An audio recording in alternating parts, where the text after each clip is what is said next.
station covering all of the DMV. This is DC News Now. And coming up on the news at noon, questions remain after metal canisters were found at Fort Totten Park. Why neighbors say they still feel shaken. And later, cost of childcare, how the president is trying to help families in our community. And good afternoon, and thank you for joining us for the news at noon. I'm Mark Hall. Taking a look outside, it's a beautiful day in the neighborhood with less wind than yesterday. Let's go now to meteorologist Damon Madsen with the latest check on the forecast. First of all, Damon, welcome back. And then I have to ask you, how is the weather looking today?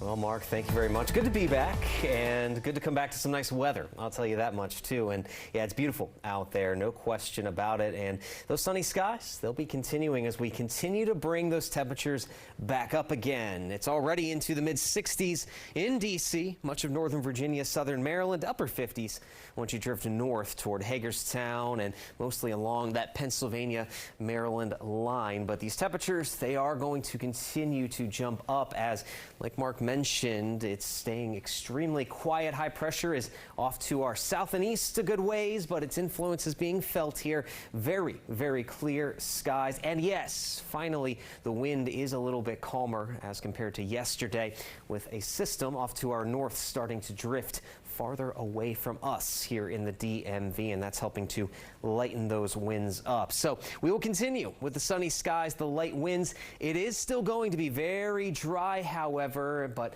with yesterday, with those winds elevated, the fire risk is still out there because we are still so bone dry today, but it's not as high of a risk as yesterday when we had the wind. But still, with how dry it remains, don't want to burn anything out there if you can help it. Now, not only are we going to continue to see very dry conditions, but we will continue to see those temperatures rising very rapidly. Today, we're going to be back well into the upper 70s. Tomorrow, Friday, we're talking the potential for our first 90-degree day of the year on Friday, a good 20 degrees above that average high that sits at 70 degrees now. So the question is that going to be enough to break some old record highs once again?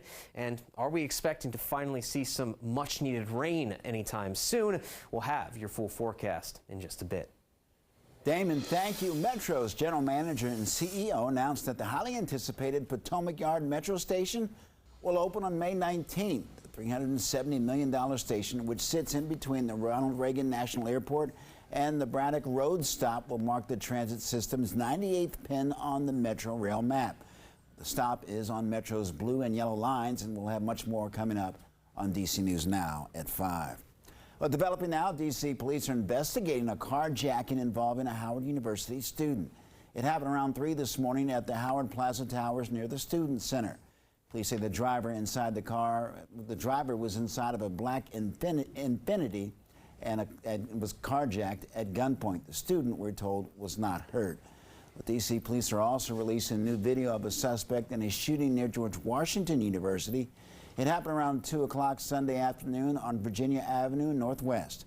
One person was injured in the shooting. Police say that they're expected to be okay. Now, if you recognize the person in the video, you're asked to contact police. They're offering an reward of up to $10,000 for information leading to an arrest. Neighbors in Fort Totten waking up this morning after a close call. 2 metal canisters shut down the park and Metro stop in Northeast D.C. last night. DC News Now's Lex Suarez has more.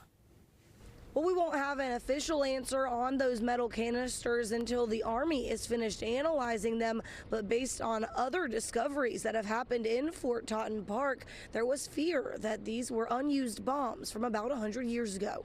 Now, the 2 metal canisters that were found by National Park Service and called in just before 5 in the afternoon. It promptly shut down the park and Metro stop while crews worked to safely remove those canisters. Everything opened back up around 9 last night, but this isn't something completely new to the park. Back in 2020, there was a similar situation in the neighborhood when MPS found an empty World War I era metal canister. That was in a different area of the park just east of the Metro station. DOD later released that that was an unfused and unused empty canister, and it was safely disposed of. Neighbors in the area tell us they remember that instance well, but things like this don't faze them as much as we might think. Growing up in the city, I've seen a lot of more dangerous things than that. I mean, like I run this store, I've been robbed like 8 times. So gunpoint, so I mean, this really don't make me afraid to see this. This is like easy. Well, the canisters were taken to Marine Corps Base Quantico. The Army is handling the analysis of them, and they're not only looking into exactly what those canisters are, but also how they got there, and they're looking at the soil that was around them. In Fort Totten, I'm Lex Juarez, DC News Now. Thank you, Lex. A family desperate to find their cat that has been missing since an armed carjacking Monday night in Southeast. Take a look on your screen. This is Minnie. Police say that she was in a red and cream-colored pet carrier inside that car when this all happened. It took place Monday evening on 7th Street Southeast near Eastern Market, and police say the thief made off in the victim's red 2020 Toyota Highlander, which you can see on your screen. It has Virginia license plates, and police say an accomplice drove off in a 2016 Hyundai Sonata, which was caught on surveillance camera. Now, that car has Maryland tags, and we spoke with Minnie's owner, who asked not to be identified. Minnie has been a part of our family for over 9 years since we rescued her as a kitten. The first few months of her life weren't easy, and she should be enjoying her senior years sunbathing by the window or curled up in her favorite spot on the couch. The black and white cat answers to the name Minnie or Millie, and police are offering up to $1,000 reward for information that helps find her and the carjackers. A 16-year-old girl almost got abducted in Brunswick, Maryland yesterday. Now the teenager and her mother are speaking out.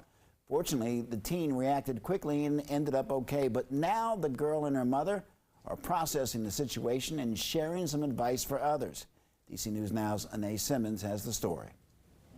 Maryland State Police are investigating an attempted kidnapping here in this small community in western Maryland. Today I spoke with the mother and daughter to see how they're doing after this frightening incident.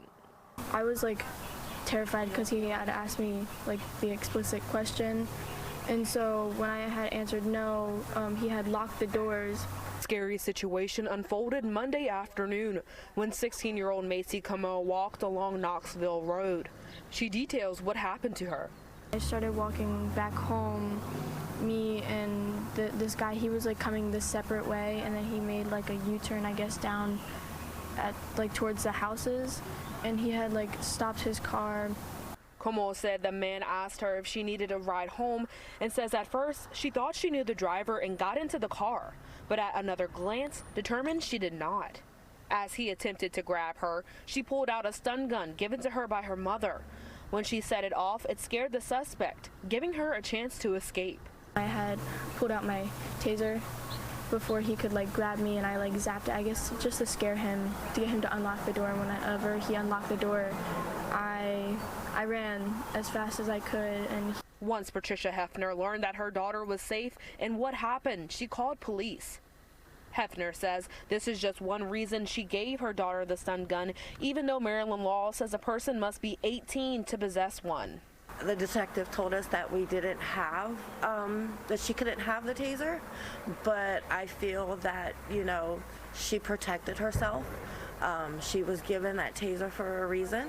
Hefner has a piece of advice to other parents and teenagers.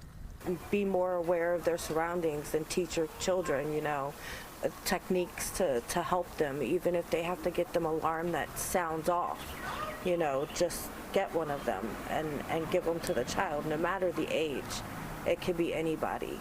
Maryland State Police say the suspect they're looking for is a 50-year-old white male who's about 5'7" with brown eyes. He has a medium to heavy build.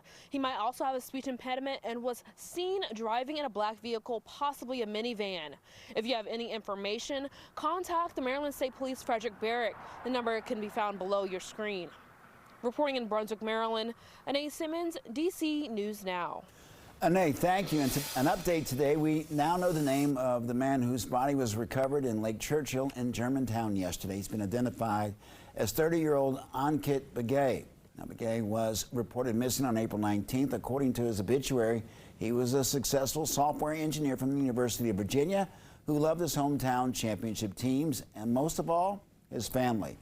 Police say that no foul play is suspected. Officials now know the cause of a recent breach in the private health information of people living in Washington, D.C. The executive director of D.C.'s Health Benefit Exchange Authority says the leak was caused by human error. Officials say a computer server was not properly secured which allowed a hacker to gain access. Now, tens of thousands of people had their information breached. This includes hundreds of people working on Capitol Hill and their families. Well, reducing the cost of child care and taking better care of caregivers. That's what President Biden's latest executive order signed yesterday is designed to do. Our Tosin Fakile has more on the details and reaction from the D.C. organization. The president said the executive order, which has more than 50 directives, will not include new spending. The White House saying the cost of child care is up 26% in the last decade. Now, experts say child care remains out of financial reach for many American families. The president's executive order does a few things. It directs the Department of Health and Human Services to consider steps to reduce or eliminate families' co-payments for child care. It also asks federal agencies to find a way or grant programs to better child care for federal workers and military families. So let's give you some stats. Here's a look at the infant center-based child care costs from the Department of Labor in 2018. In Montgomery County, it forecasted the median yearly price for 2022 was about $22,000. That's about 15.3% share of the median income in that county. In Frederick County, the price was about $16,000. That's 13.1% of the median income there. Now, in Fairfax County, Virginia, the median yearly price for 2022 was also about $22,000. It's about 14% of the median income. And a D.C. organization applauds the president's executive order. In a statement to our newsroom, D.C. Action says, quote, the average cost of infant, toddler, early education is $2,020 per month. The statement also says they've expanded child care assistance, but it isn't enough. Quote, we hope President Biden's executive order motivates agencies to expand publicly funded opportunities for families to afford child care. Now, Biden's executive order also directs some federal agencies to look at ways to improve pay and work conditions for care workers. Biden's executive order also looks to boost pay and benefits for early educators like Head Start teachers and staff. I'm in the newsroom. I'm Tosin Fakile for DC News Now. Back to you.